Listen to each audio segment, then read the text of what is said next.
റമദാൻ 18 റമദാൻ 18 സൂറത്തുൽ അൻഫാലിലെ 67-ാമത്തെ ആയത്ത് അവതരിക്കുന്നത് ഇന്നാണ്. റമദാൻ 17 വൈകുന്നേരം ബദർ യുദ്ധം അവസാനിച്ചു. ബദർ യുദ്ധത്തിൽ 70 മുശ്രിക്കുകളെ കൊലപ്പെടുത്തുകയും 70 പേരെ മുസ്ലിമീങ്ങൾ ബന്ദികളായി പിടിക്കുകയും ചെയ്തു. ബാക്കിയുള്ള മുശ്രിക്കുകളൊക്കെ ഓടി രക്ഷപ്പെട്ടു. ബന്ദികളായി പിടിച്ച 70 മുശ്രിക്കുകളെ മുസ്ലിമുകൾ മദീനയിലേക്ക് കൊണ്ടുവന്നു. അവരെ മദീനയിൽ താമസിപ്പിച്ചു.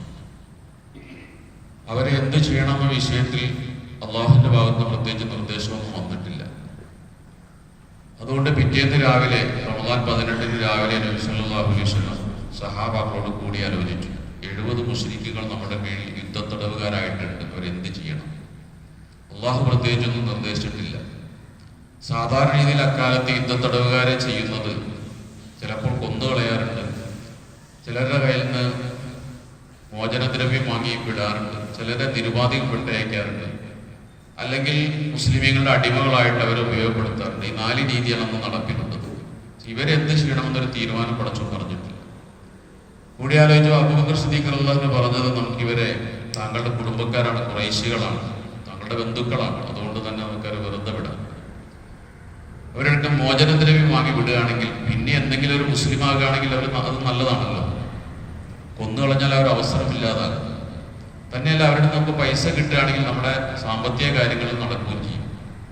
ഇതാണ് അബൂബക്കർ റളിയല്ലാഹു അൻഹു അഭിപ്രായപ്പെട്ടത്.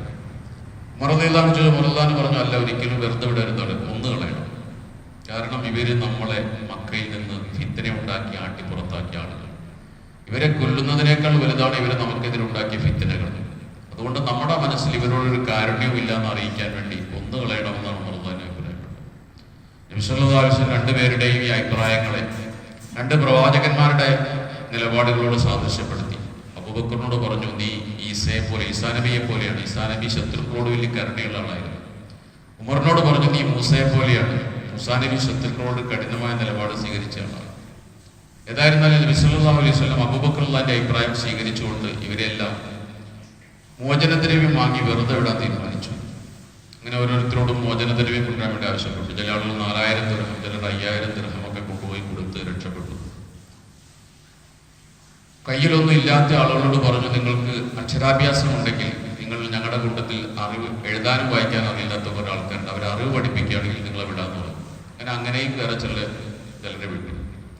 അക്കൂട്ടത്തിൽ അബുല്ലാസ് എന്ന് പറയുന്ന ഒരാളുണ്ടായിരുന്നു. നബിയുടെ മരുമോനാണ്. സൈനബ് റളിയല്ലാഹു അൻഹയുടെ ഭർത്താവാണ്. അദ്ദേഹം മുശ്രിക്കാണ്. നബിക്ക് നുബുവത്ത് കിട്ടുന്നതിന് മുമ്പാണ് അദ്ദേഹത്തിന്റെ മകളെ വിവാഹം ചെയ്ത് കൊടുത്തത്. നുബുവത്ത് കിട്ടിയപ്പോൾ മകൾ വിശ്വസിച്ചു, പക്ഷെ മരുമോൻ വിശ്വസിച്ചില്ല. ഈ അബുല്ലാസും ഖുറൈശികളുടെ കൂടെ ബദറിൽ നബിക്കെതിരെ യുദ്ധം ചെയ്യാൻ വന്നിട്ടുണ്ട്. അബുല്ലാസിനെ യുദ്ധത്തടവുകാരനായി പിടിച്ചു കൊണ്ടുവന്നിട്ടുണ്ട്. അബുല്ലാസ് ഒരു മാലയുമായിട്ടാണ് വരുന്നത് മോചനദ്രവ്യം. ആ മാല നബി സുവാസം വാങ്ങി കൈ പിടിച്ചിട്ട് ഇങ്ങനെ വൈകാരികമായി നോക്കുകയും ആലോചിക്കുകയും ചെയ്യുന്നു. ആ മാല ഖദീജ റളിയല്ലാഹു അൻഹയുടെ മാലയായിരുന്നു. ഖദീജ ബീവി മകളെ സൈനബിനെ അബുല്ലാസിനെ കല്യാണം കഴിച്ചു കൊടുത്തപ്പോൾ കൊടുത്ത മാലയാണ്. നബിക്ക് മനസ്സിലായി മാല ഖദീജയുടെ മാലയാണ്. ഉടനെ സഹാബത്തിനോട് എനിക്ക് ചോദിച്ചു, അബുല്ലാസ് എൻ്റെ മരുമോനാണ്, അവനെ യുദ്ധത്തടവുകാരനായി പിടിച്ചിട്ടുണ്ട്, ഞാൻ ഈ മാല അവൻ കൊണ്ടുവന്നിട്ടുണ്ട്, പക്ഷെ മാല വാങ്ങാതെ, ഈ മാല ഖദീജയുടെ മാലയുടെ എനിക്കറിയാം, അവനെ വെറുതെ ഇവിടെ നിങ്ങൾക്ക് പരാതി ഉണ്ടെന്ന് ചോദിച്ചു. എല്ലാവരും സമ്മതിച്ചു. അങ്ങനെ അബുല്ലാസിനെ വിട്ടു. പക്ഷെ ഒരു ഡിമാൻഡ് വെച്ചു, എൻ്റെ മകൾ സൈനബിനെ ഇങ്ങോട്ട് പറഞ്ഞു വിടണം. സൈനബിനെ വിടാൻ അബുല്ലാസ് അനുവദിച്ചിരുന്നില്ല മദീനയിലേക്ക്, മക്കയിൽ തന്നെയാണ്. അതനുസരിച്ച് അബുല്ലാസ് സൈനബിനെ പറഞ്ഞു വിടുകയും അബുല്ലാസിനെ മോചിപ്പിക്കുകയും ചെയ്തു. പിറ്റേന്ന് രാവിലെ നബി സല്ലല്ലാഹു അലൈഹി വസല്ലം സഹാബ അബൂബക്കർ റളിയല്ലാഹു അൻഹു കരയുന്ന രംഗമാണ് ഉമർ റളിയല്ലാഹു അൻഹു കാണുന്നത്. ചോദിച്ചു, എന്താണ് നിങ്ങൾ രണ്ടുപേരും കരയുന്നത്? അപ്പോൾ അവർ പറഞ്ഞു, വിശ്വാസം പറഞ്ഞു, ഉമറെ, എനിക്കെതിരെ പടച്ചവൻ ആയത്തിറക്കിയിരിക്കണം. നിന്റെ അഭിപ്രായത്തെ അംഗീകരിച്ചുകൊണ്ടും എന്റെയും അബൂബക്കറിന്റെ അഭിപ്രായത്തെ വിമർശിച്ചുകൊണ്ടും പടച്ചവൻ ഖുർആൻ ഇറക്കിയിരിക്കണം. സൂറത്തുൽ അൻഫാൽ 67-ാമത്തെ ആയത്ത്. മാകാന ലിന്നബിയ്യി അൻ യകൂന ലഹു അസ്റാ ഹത്താ യുസ്ഖിന ഫിൽ അർളി. ഒരു പ്രവാചകനും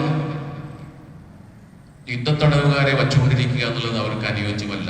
ഭൂമിയിൽ ശത്രുക്കളെ അടിച്ചമർത്തുന്നത് വരെ ഇവരെ കൊല്ലണമെന്നായിരുന്നു പടച്ചവന്റെ നിലപാട്. പക്ഷെ നബി സ്വീകരിച്ചത് പടച്ചവന്റെ നിലപാടിനെതിരാണ്. കാരണം അള്ളാഹു പ്രത്യേക നിയമം അവതരിപ്പിച്ചിട്ടില്ല.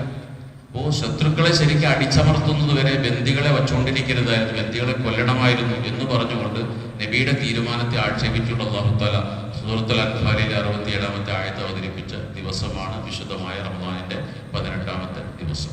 സുബ്ഹാനല്ലാഹി വബിഹംദിഹി സുബ്ഹാനല്ലാഹി വബിഹംദിഹി അഷ്ഹദു അല്ലാ ഇലാഹ ഇല്ലാ അൻത അസ്തഗ്ഫിറുക.